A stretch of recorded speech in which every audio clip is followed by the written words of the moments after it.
Hello student, प्यारे बच्चों। आज हम लोग इस डीएलएड के लेक्चर में जो हम लोग डीएलएड के बारे में बात कर रहे थे, मैथमेटिक्स। ओके, इसमें मैथमेटिक्स की क्लास में जो लेक्चर आज हम लोग अटेंड करेंगे उसमें हम लोग प्रोबेबिलिटी के बारे में बात करेंगे। Probability, okay. इस प्रोबेबिलिटी दैट मीन्स प्रायिकता। प्रायिकता से एक प्रायिकता तो आपके इस बीटीसी जो नाम है डीएलएड में तो है ही ये, और उसके अलावा ये चैप्टर नंबर 4 है, ठीक है, जो डीएलएड में 4th सेमेस्टर का चैप्टर नंबर 4 है। उसके अलावा ये जो प्रोबेबिलिटी है ये टेट में, जो जनरली यूपी टेट हो चाहे सी टेट हो, ओके, मैथ पोर्शन में सुपर टेट हो, और भी जितने एग्ज़ाम होते हैं अदर एग्ज़ाम, उसमें से ये इससे एक क्वेश्चन जरूर आता है, ठीक है। तो यहाँ पे हम लोग सबसे पहले प्रोबेबिलिटी की परिभाषा, प्रोबेबिलिटी को जो प्रायिकता होती है,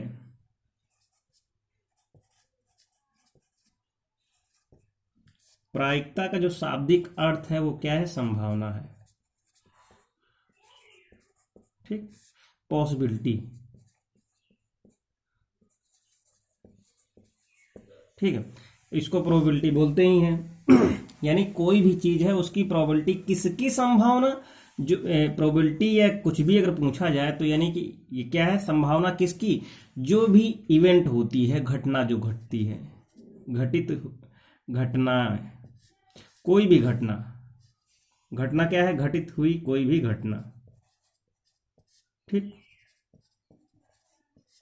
घटित हुई घटना की जो अनिश्चितता होती है, अनिश्चितता, ओके, जो अनिश्चितता होती है उसकी क्या होती है? ये एक न्यूमेरिकल वैल्यू होती है, ठीक। क्या होती है? न्यूमेरिकल वैल्यूज होती है, जिसको हम लोग न्यूमेरिकल वैल्यू को बोल सकते हैं संख्यात्मक मान, संख्यात्मक मान, ठीक। अगर कोई पूछता है कि ऐसे सामान्यता पूछता है प्रायिकता है क्या, तो प्रायिकता क्या है? कोई भी घटना अगर घटित होती है, घटित हुई घटना की अनिश्चितता का संख्यात्मक मान होता है, उसको बोलते हैं। इसको हम लोग थोड़ा सा एक वेल डिफाइंड परिभाषा देख लेते हैं, तो इसकी परिभाषा को आप लोग नोट कर लीजिएगा, डिफिनीशन, ठीक। तो परिभाषा क्या होती है? सांख्यिकी में जनरली ये जो प्रायिकता टर्म है, ये कहाँ पे? ये स्टैटिस्टिक में यूज होता है, स्टैटिस्टिक्स, ओके। इसका मतलब क्या है? सांख्यिकी, ठीक है। तो सांख्यिकी में ही जनरली यूज होता है, तो इसलिए सांख्यिकी वर्ड हम लोग नहीं लिखेंगे, ये लिखेंगे प्रायिकता। प्रायिकता किसी घटना, किसी घटना के घटने, घटने की अनिश्चितता, अनिश्चितता, अनिश्चितता मापने या नापने का एक संख्यात्मक मान है, एक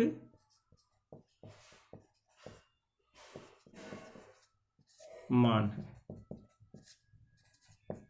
ठीक है। ये है ये इसको ये भी बोल सकते हैं, a probability is a numerical value that measures the uncertainty that a particular event है। कोई भी अगर पर्टिकुलर इवेंट होता है, जो अकर होती है, जो घटित होती है, will be occur, that means जो घटना घटित होती है उसकी अनिश्चितता, उस घटना के घटित होने की अनिश्चितता, ओके, अनिश्चितता को मापने का एक न्यूमेरिकल वैल्यू है। तो ये एक हिंदी में परिभाषा लिखी हुई है, इंग्लिश में परिभाषा मैं लिखे दे रहा हूं यहां पे। A probability, probability is a numerical value, numerical value that measures, okay, measures the uncertainty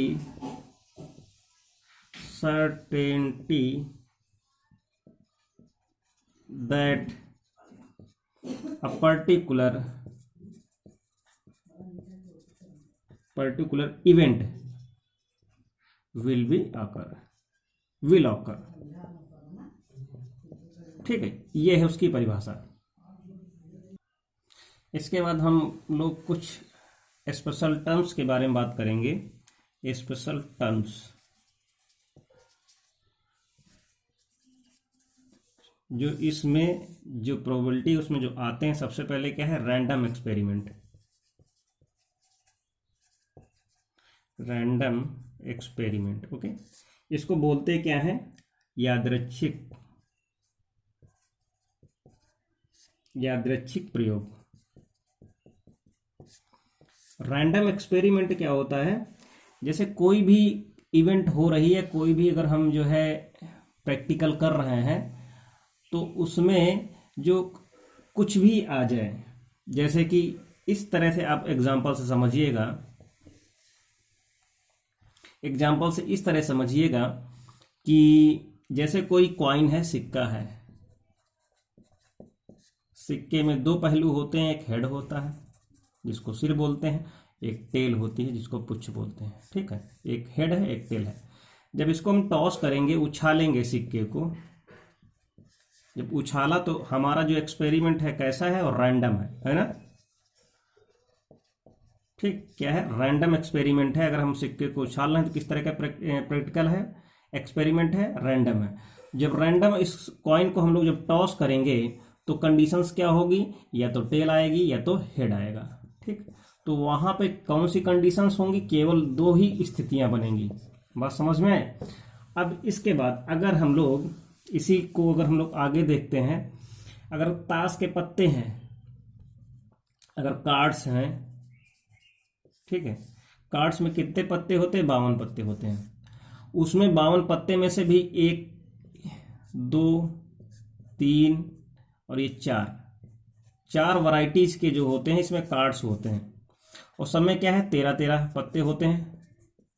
cards सब में कितने होंगे, 13 तो उसमें से मिक्स अगर 52 में से कोई एक पत्ता, अगर कोई एक कार्ड, ओनली वन कार्ड्स अगर हम लोग अगर निकालेंगे तो उस एक कार्ड की पॉसिबिलिटी क्या होंगी, इसकी पॉसिबिलिटी क्या होंगी, तो पूरी 52 पॉसिबिलिटी होंगी। ठीक है, इनमें से किसी एक 13 में से कोई एक निकालेंगे तो उसकी 13 पॉसिबिलिटी होंगी, इस तरीके से। तो इस तरीके से हम लोग रैंडम एक्सपेरिमेंट करते हैं, जिनके क्वेश्चंस हम लोग आगे देखेंगे। ठीक है, अब इसके बाद हम लोग बात करते हैं सैंपल स्पेस। सैंपल स्पेस, इसको हम लोग हिंदी में बोलते हैं प्रतिदर्श समष्टि। प्रतिदर्श समष्टि, ठीक है। तो ये क्या होता है, सैंपल स्पेस। जो भी हम लोग रैंडम एक्सपेरिमेंट करते हैं, समझ लीजिएगा पहले, रैंडम एक्सपेरिमेंट है ना, जो भी रैंडम एक्सपेरिमेंट करते हैं उसके जितने पॉसिबल रिजल्ट होते हैं, पॉसिबल रिजल्ट, ठीक, संभव परिणाम इसको बोलते हैं। जितने भी संभव परिणाम होंगे उनके समूह को क्या बोलते हैं, सैंपल स्पेस। क्या बोलेंगे, सैंपल स्पेस। ओके, जैसे कि टॉस की बात करते हैं हम, जैसे हमने टॉस किया, ठीक, जैसे हमने क्या किया, टॉस किया, तो टॉस जब करेंगे तो क्या आएगा, हेड आएगा, टेल आएगा। ठीक, हेड भी आ सकता है, टेल भी आ सकता है। तो जो सैंपल स्पेस को हम लोग एस से रिप्रेजेंट करेंगे तो उसको हम लोग क्या लिखेंगे, HT। ठीक, ये कह सकते हैं। बात समझ में। जब कब एक सिक्का उछालेंगे, 1 कॉइन, जब 1 कॉइन को हम लोग टॉस करेंगे तो ये पॉसिबिलिटी आएगी। अब इसी की जगह पे अगर हम लोग 2 कॉइन टॉस करें, अगर 2 कॉइन, 2 सिक्के, दो सिक्के अगर उछालें तो क्या होगा, तो हमारा सैंपल स्पेस कैसा बन सकता है, दोनों हो सकता है, दोनों में टेल टेल आ जाए, हो सकता है दोनों में हेड हेड आ जाए, हो सकता है कि एक में हेड आ जाए और दूसरे में टेल आ जाए, ठीक। और HT या TH इस तरीके से हम लोग जो है देख सकते हैं ना, ठीक। तो दो सिक्के की कंडीशन ऐसी हुई।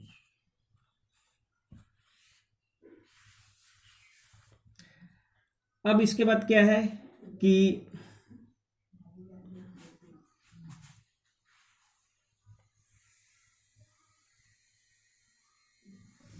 एक चीज, ये भी चीज ध्यान रखने वाली है। जैसे कि आया था दो सिक्कों को अगर हमने उछाला तो सैंपल स्पेस क्या बना, HHTT है ना, वो हमने एक छोड़ दिया था, HT एक होगा और एक TH होगा, ठीक। दोनों की अलग अलग, ये पहले वाले के लिए हो जाएगा, ये दूसरे वाले के लिए हो जाएगा। जैसे हम लोग अगर डाई, डाई का मतलब हो गया पासा है ना, इसको इंग्लिश में बोलते हैं डाई है ना, इसको हिंदी में क्या बोलते हैं, पासा। पासा देखा ही होगा, कलरफुल होता है इस तरीके से, ऐसे बना हुआ तो छोटा सा, ये ऐसे है ना, ये तो इसमें कितने होते हैं, जो डाई होता है इसमें कितने, 1 से लेकर के 6 तक संख्याएं लिखी हुई होती ना। जो लूडो वाला भी पासा होता है उसमें संख्याएं लिखी हुई होती। जब डाई को टॉस करेंगे, इसको उछालेंगे, जब इसको टॉस करेंगे तो हमारा सैंपल स्पेस क्या बन सकता है, या तो 1 आ सकता है, या तो 2 आ सकता है, या तो 3 आ सकता है, या तो 4 आ सकता है, या तो 5 आ सकता है, या तो 6। तो ये हमारा हो जाएगा डाई का सैंपल स्पेस हो जाएगा, ठीक है। बात समझ में आई।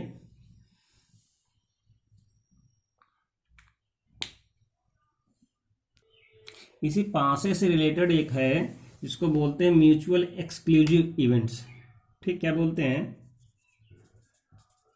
म्यूचुअल एक्सक्लूसिव इवेंट्स, ठीक है।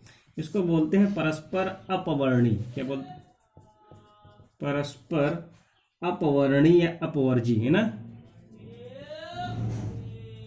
अपवर्जी घटनाएं,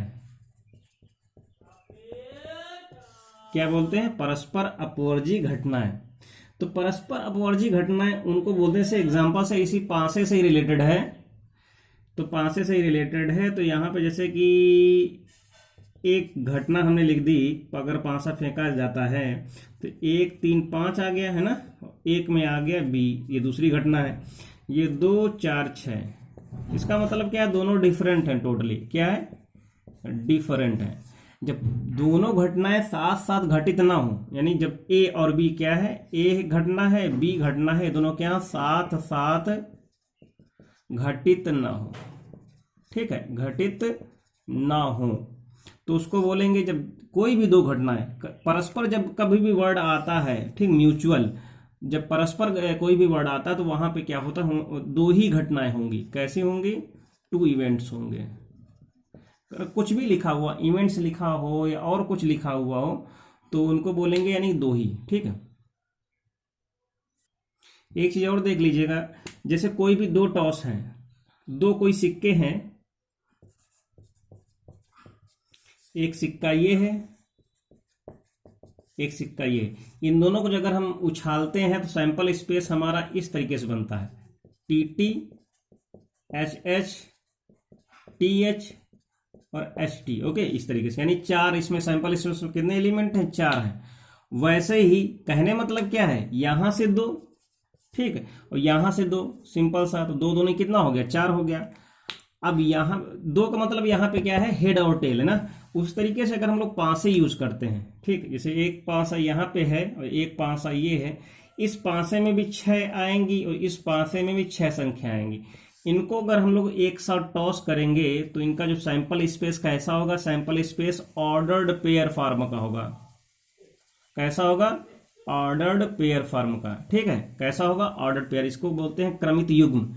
तो ऑर्डर्ड पेयर में इसमें कितने, इस सैंपल स्पेस में अगर कोई कहता है जो सैंपल स्पेस बनेगा उसमें कितने नंबर्स होंगे, उसमें 36 नंबर्स होंगे। कैसे, ऐसे बनेगा, मैं एक बता दे रहा हूँ स्टाइल, जैसे एक तो 1 1 बनेगा, ठीक, एक 1 2 बनेगा, इस तरीके से करते करते 1 2 हो गया, 1 3 हो गया, 1 4 1 5 1 6, इस तरीके से 2 से 1 1 2 1 1 2 2 3 2 6 इस तरीके से लास्ट तक कहाँ तक 6 1 6 2 6 3। तो इस तरीके से कैसे बनेंगे, इसमें 36 एलिमेंट होंगे। अगर किन्हीं दो पासों को अगर हम लोग उछालते हैं तो उसके सैंपल स्पेस में कैसे कितने होंगे, 36 एलिमेंट होंगे। ओके, अब इसी सैंपल स्पेस की बात कर रहा है कि जब दो पासों, क्वेश्चन अब मैं यहाँ पे बना रहा हूं, अगर कोई दो पासे हैं, दो पासे, इनको क्या किया जाता है, दो पासों क्या किया जाता है, उछाला जाता है,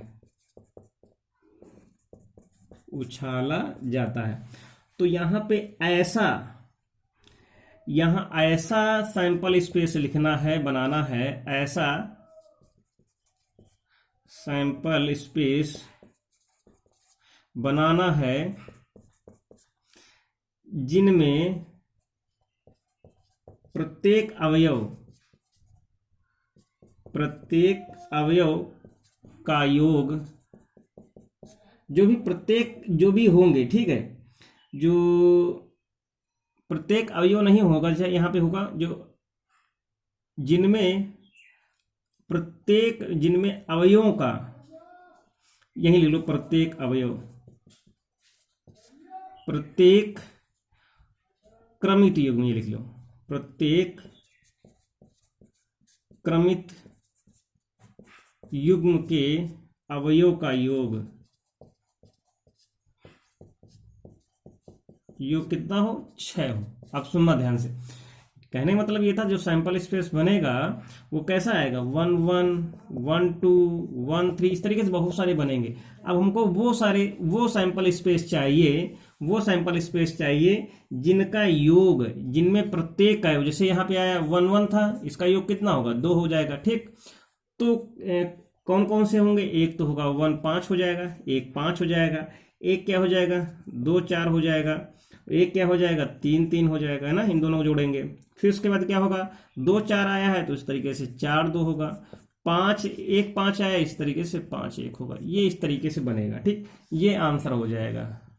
बात समझ में आई?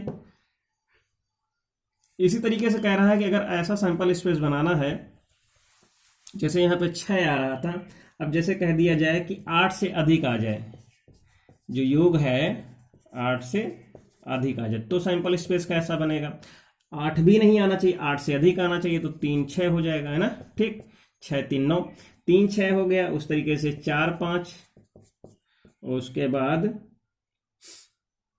4 5, और एक चीज और याद रखना, जैसे सबसे बड़ा कौन सा होगा, 6 6 होगा, इसका योग कितना होगा, 12, तो 12 से ज्यादा नहीं होना, 12 से ज्यादा वैसे भी आएगा भी नहीं। 4 5 हो गया, 5 4 हो गया, और 6 3 था, 3 6 था, 6 3 हो जाएगा, है ना, और 5 5 हो जाएगा, 6 4 हो जाएगा, 4 6 हो जाएगा, 5 6 हो जाएगा, 6 5 हो जाएगा, 6 6। तो इस तरीके से जो होंगे हमारे सैंपल स्पेस बन करके तैयार हो जाएगा। ओके,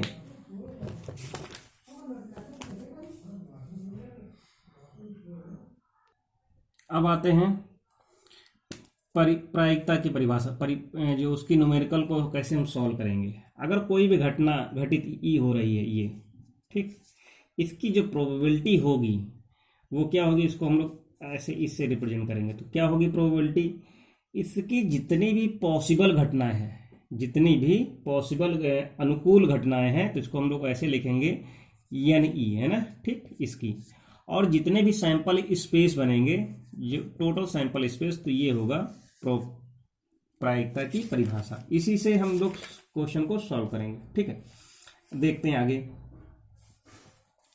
जैसे यहां पे क्वेश्चन हम लोग लेते हैं, एक सिक्का है, सिंपल क्वेश्चन करते हैं। 2 सिक्के हैं, ठीक, 2 सिक्के,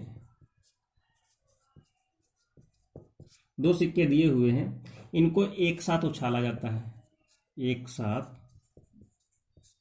उछाला जाता है। ठीक, एक साथ उछाला जाता है। तो कह रहा है कि कम से कम एक शीर्ष आने की, क्वेश्चन क्या फाइंड आउट करना है, कम से कम एक शीर्ष आने की प्रायिकता। ठीक, एक शीर्ष आने की प्रायिकता।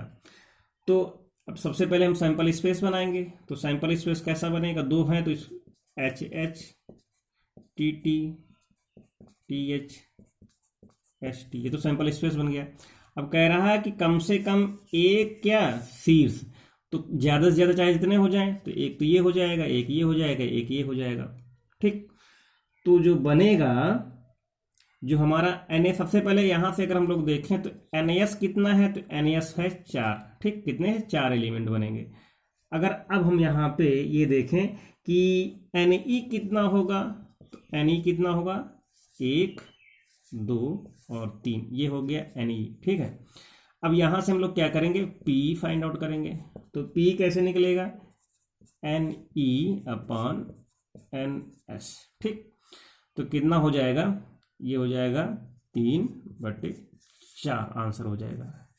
और एक चीज़ हमेशा याद रखना, जो प्रोबेबिलिटी होती है वो less than or equal to 1 होती है, एक से। अब एक अगर एग्जैक्ट आ जाएगा तो पूरा पूरा निश्चित वैल्यू हो जाएगी। ठीक, इसलिए एक बहुत ही कम आता है। तो क्या होता है, एक से छोटी होती है प्रोबेबिलिटी की वैल्यू। अब इसके बाद एक क्वेश्चन और लेते हैं, लिखा हुआ। अब यहाँ पे एक सिंपली क्वेश्चन है, एक सिक्के को उछाला जाता है। सिक्का कितना है, 1। इसको क्या किया गया, उछाला गया। ठीक है, अब कह रहा है कि इसके हेड आने की प्रोबेबिलिटी फाइंड आउट करनी है। हेड आने की प्रायिकता। ठीक है, तो क्या करेंगे, सबसे पहले अगर स्पेस बना लेते हैं, सैंपल स्पेस, तो क्या बनेगा, या तो हेड आएगा या तो टेल आएगा। ठीक है, तो यहाँ से अगर हम लोग एन एस देखेंगे तो एन एस में वैल्यू 2 हो जाएंगी। लेकिन कह रहा है कि हेड आने की जो भी हमारी प्रोबेबिलिटी है, एन ई जो होगी, हेड आने की प्रोबेबिलिटी यानी क्या होगी, 1 ही है, तो यहाँ से 1 हो जाएगा। तो अब यहाँ से हम लोग क्या फाइंड आउट कर सकते हैं, पी, तो क्या हो जाएगा यहाँ से N E upon N S. ठीक, तो क्या हो जाएगा, 1/2, ये आंसर आ जाएगा। बात समझ में आई? आई होप समझ में आ रहा होगा। एक क्वेश्चन, लास्ट क्वेश्चन और कर लेते हैं, फिर उसके बाद इसी तरीके से क्वेश्चन अगर आएंगे आप लोगों के। तो यहाँ पे कह रहा है कि, मेरी बात ध्यान सुनना, 3 सिक्के उछाले गए। 3 सिक्के क्या किए गए, उछाले गए। अब कह रहा है कम से कम एक चित्त, कम से कम एक हेड, है ना, एक हेड आने की प्रोबेबिलिटी। तो सबसे पहले हम लोग यहाँ से सैंपल स्पेस बना लेते हैं। हो सकता है तीनों में हेड आ जाए, हो सकता है तीनों में टेल आ जाए, है ना। फिर उसके बाद H H T, H T H, T H H, H T T, T H T, T T H और टी टी तो हो ही चुका ना। 1 2 3 4 5 6 7 8, तो एन एस में कितने हैं, वैल्यू है 8 है। ठीक, अब कम से कम कह रहा है कि एक हेड आने की प्रोबेबिलिटी। तो एक हेड क्या है, 1 हो गया, 2 हो गया, 3, तो 7 हो जाएंगे ना। तो यहाँ से एन ई कितना हो जाएगा, 7। तो यहाँ से जो प्रोबेबिलिटी होगी वो क्या हो जाएगी, N E upon N S, that means 7/8, यही आंसर है ना। ठीक है, तो बस आज के लेक्चर में बस इतना ही। नेक्स्ट लेक्चर में हम फिर बात करेंगे। अगर कुछ इम्पोर्टेंट, बहुत ही मोस्ट इम्पोर्टेंट क्वेश्चन दिखाई देते हैं तो उसको लेकर के हम लोग आएंगे इसी प्रोबेबिलिटी के लेक्चर में। तब तक के लिए आप लोग वीडियोस को देखते रहिएगा। किसी भी क्वेश्चन में किसी भी प्रकार का डाउट हो तो कमेंट बॉक्स में लिखें। वीडियोस को शेयर करें, लाइक करें, एंड चैनल पे अगर नए हैं तो सब्सक्राइब करें। Okay, thank you, take care.